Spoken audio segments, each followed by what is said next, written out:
I offered you the proposition last week that we view the world essentially through a narrative lens, and I believe that we view the world through a narrative lens because the fundamental problem that we have to solve as living creatures is how we should act in the world.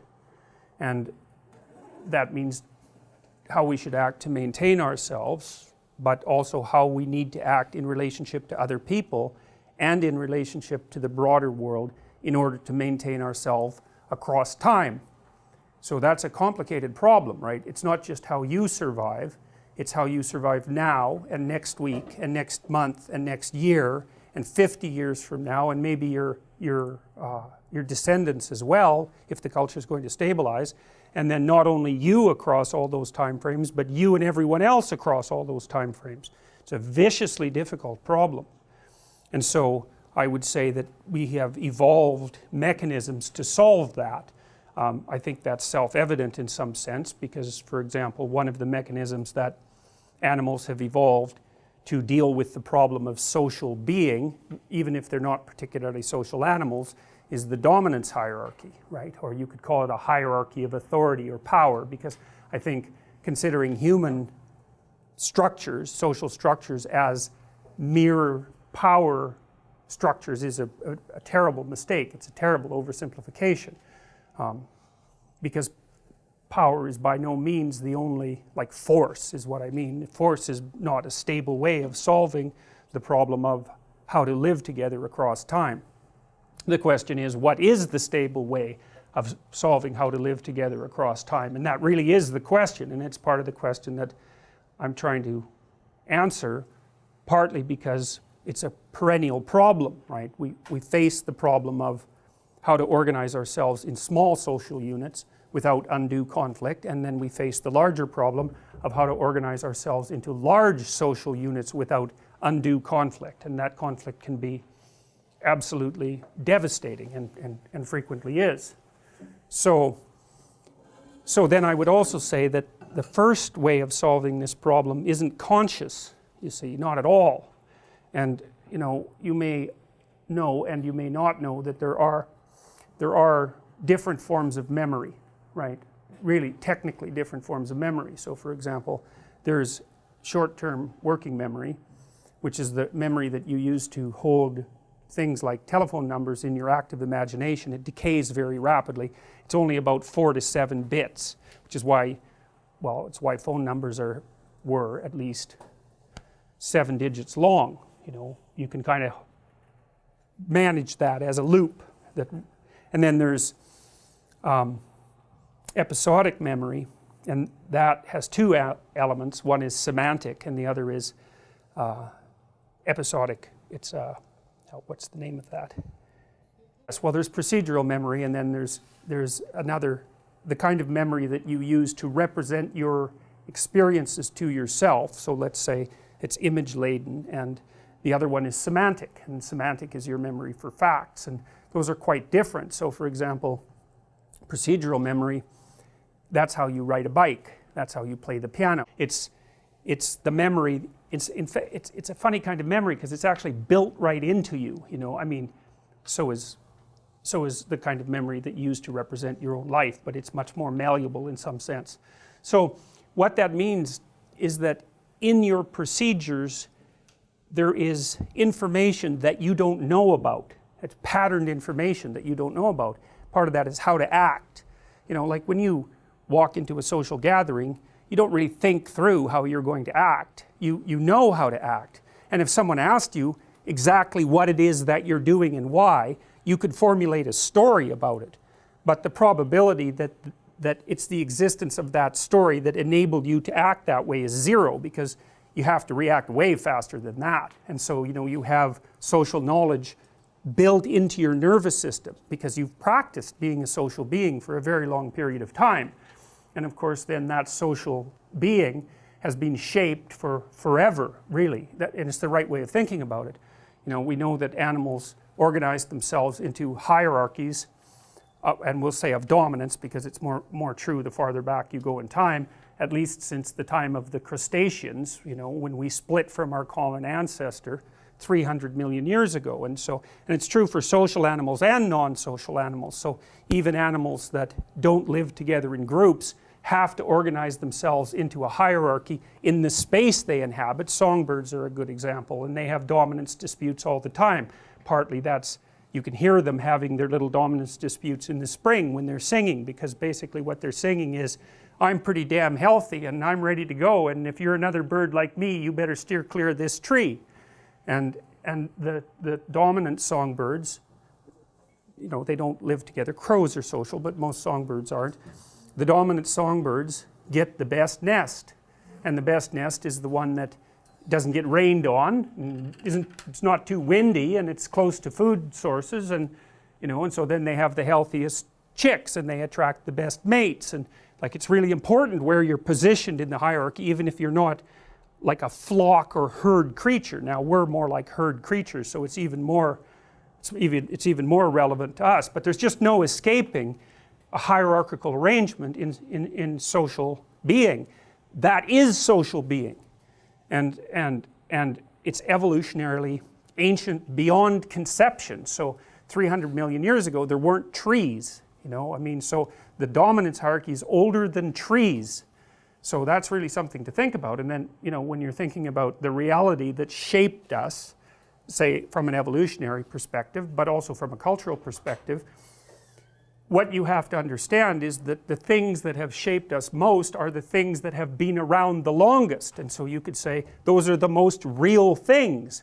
And you can't even see some of them. Like, it's not like you can come in here, well, it's not exactly true. You can't come in here and see the multiple dominance hierarchies that are at work. You can in a way, because the chairs are set up to face this way and I'm facing that way, and that gives you some clues about the social order here, and you take the cues instantly, right? You come down, you sit in the chairs, you organize yourselves according to mutual expectation, and that's part of your procedural knowledge about how to behave as a social creature.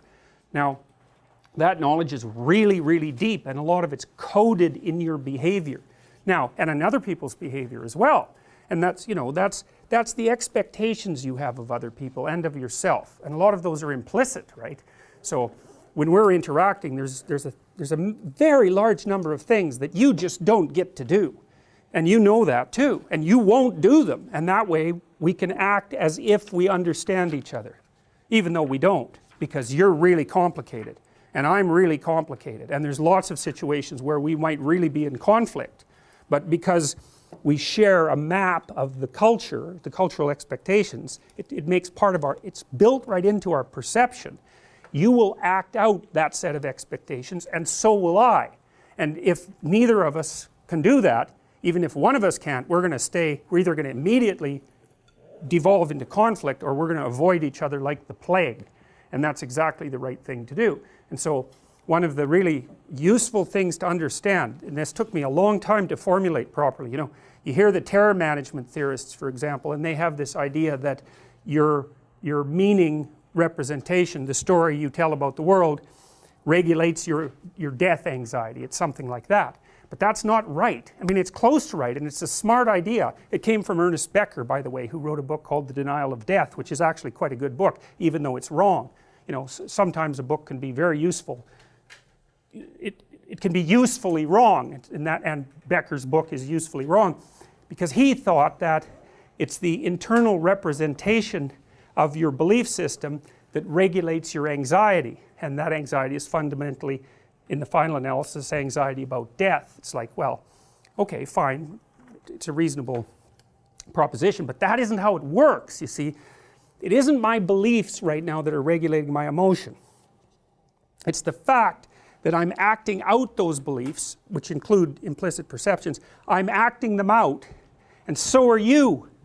And so what you're doing and what I expect, more accurately, what you're doing and what I want you to do, and the way I want you to react to me, that's working. So it's the match between my belief system and the way everyone else is acting that's regulating my emotions. It's not the belief system. It's mediated by the social culture. And you see, if you understand this, then you understand more particularly why people are willing to fight to the bitter end to protect their culture. It's not a psychological structure that they're protecting. it's a psychological structure and a sociological structure simultaneously. So the social contract is, you have a set of expectations and I have a set of expectations. They're actually desires. They're not merely expectations, because as living creatures we're desirous. We don't just expect. And so you desire an outcome and I desire an outcome. And we agree to act in accordance with that. That's the social contract. And so people don't like having that disrupted. Well, it isn't because it psychologically destabilizes them, although it does. It's because it actually destabilizes them, right? If all of a sudden we can't occupy the same specified domain of territory, it isn't only that we're thrown into psychological disarray, although we will be, it's that we'll start fighting with each other, like, and that can kill you. It's no joke. It kills people a lot. Like, it can happen very easily that a cohesive social group can fragment along some fracture line of identity, let's say, and all hell breaks loose. You know, that's what happened with the Tutsis and the Hutu in Rwanda, you know, and those things can get out of control just so fast. It's just unbelievable. And that wasn't death anxiety, that was death. That's a whole different thing, and that's the other thing that terror management people don't exactly get. It's like, it isn't just that your culture and your cultural beliefs protect you from anxiety, and say anxiety about death even, it's that they actually protect you from death as well as protecting you from death anxiety. I mean, look, it's warm in here, it's cold outside. The fact that the culture is intact means that you're not outside freezing. That's a hell of a lot more fundamental in some sense than mere anxiety, although I'm not trying to underplay the role of anxiety. That's a major issue, but there's something that's a lot more fundamental at stake than mere psychology. So it's the match between your map of the world and other people's actions that regulates your emotion, and it regulates it completely. Because, you know, if someone in here started acting seriously deranged, like brandished a pistol, let's say, all of a sudden you would not be in the same place at all, not a bit.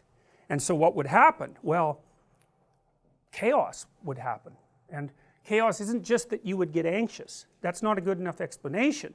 What would happen is more complex than that. What happens in some sense is that your body, and it does this, what would happen is that you would react the same way that a rat reacts to a cat. It's exactly that. It's exactly that. You would respond as if a terrible predator had emerged in your midst. And so what is that reaction? Well, it's not just anxiety, because when you encounter a predator, anxiety isn't the only thing that's useful. That just makes you freeze. It's like, that could be the worst thing you could do. You freeze and, well, you're a pretty easy target. So you have to be prepared for a lot broader range of responses than mere petrification.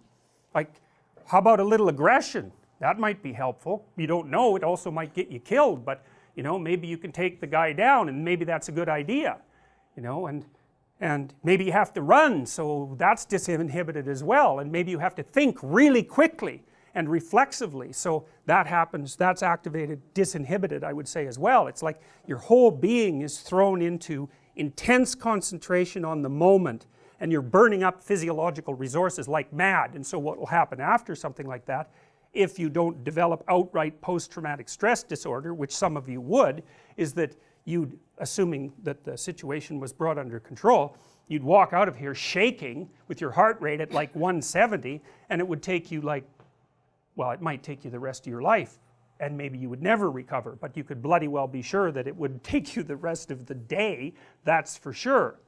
And so it's no joke when someone steps outside the confines of the social contract, right? And that's kind of, there's a philosopher named Hobbes, who I suppose in some sense was a centrally conservative philosopher, as opposed to Rousseau, who's kind of his exact opposite.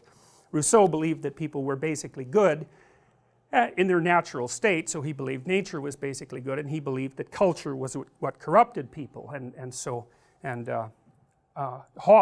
Thomas Hobbes believed exactly the opposite. He believed that in the state of nature, let's say, every person was at every other person's throat, and the only thing that prevented continual chaos was the imposition of a collective agreement, that would be the social contract, that essentially governed how people would interact, and that would keep that underlying chaos at bay. And you know, my contention is that Hobbes was correct and Rousseau was correct, and I think that if you add Rousseau and Hobbes together, you get a total picture of the world, and that's really, I think, the picture of the world that I'm trying to relate to you. It's both at once. It's like, well, you can't just attribute human malevolence and unpredictability to society. It's a non-starter. It's like people built society, so all you're doing is pushing the problem back. It's like, where did it come from? Well, the society before, well then the one before that. It's like, well, you got to tangle up the individual in there at some point, because people created society. And so you can't just blame human irrationality and malevolence on society. Well, and also it's ungrateful, for God's sake. It's like, society obviously also makes you peaceful. Part of the reason you're peaceful right now, all of you, is because, well, you're not that hungry.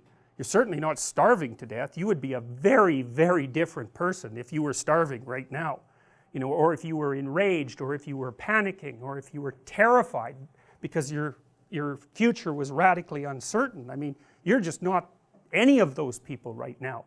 You're satiated, and I mean that technically, you're satisfied. None of your biological systems, except perhaps curiosity, which is a rather pleasant emotion, are activated in the least.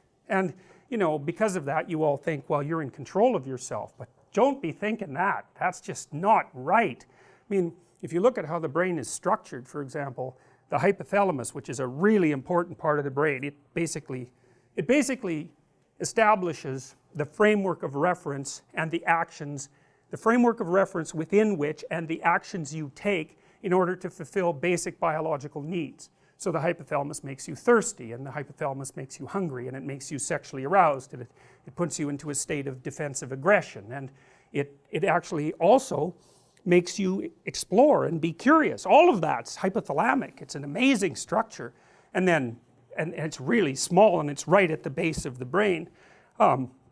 And you can imagine it as something that has tremendously powerful projections upward throughout the rest of the brain, into the emotional systems and the cortical systems and all of that, like tree trunk sized connections, you know, metaphorically speaking. And then the cortex has these little like vine like tendrils going down to regulate the hypothalamus, you know. And if it's, when push comes to shove, man, the hypothalamus, that thing wins. It's a happy day when the hypothalamus is not telling you what to do.